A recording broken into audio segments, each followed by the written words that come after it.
Une séance de sophrologie, qu'elle soit individuelle ou collective, va toujours démarrer par un dialogue entre le sophrologue et le sophronisé. C'est ce qu'on appelle l'anamnèse. C'est un échange qui va nous permettre de cerner les dispositions de notre client, de cerner ses attentes.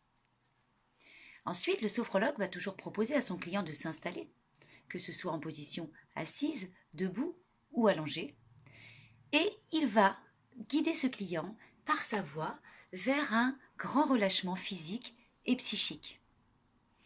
Le sophrologue va donc proposer à son client des exercices de relaxation et ou de visualisation qui consistent en des mouvements musculaires, respiratoires, en des visualisations qui sont simples, qui vont favoriser un premier relâchement.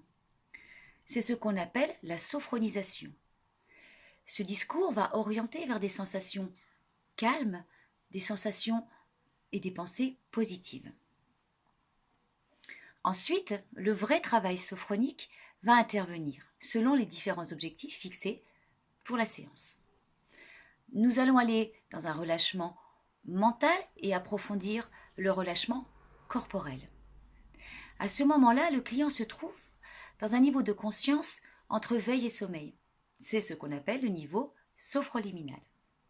C'est un niveau de conscience où le client peut savourer pleinement les sensations positives présentes, c'est-à-dire qu'il va vivre intensément l'instant présent. C'est à ce moment précis où nous pouvons travailler de façon positive. Après, bien sûr, avoir pris conscience du positif généré par cette séance, eh bien, le sophrologue va réactiver le corps et l'esprit de son client. C'est ce qui s'appelle la désophronisation.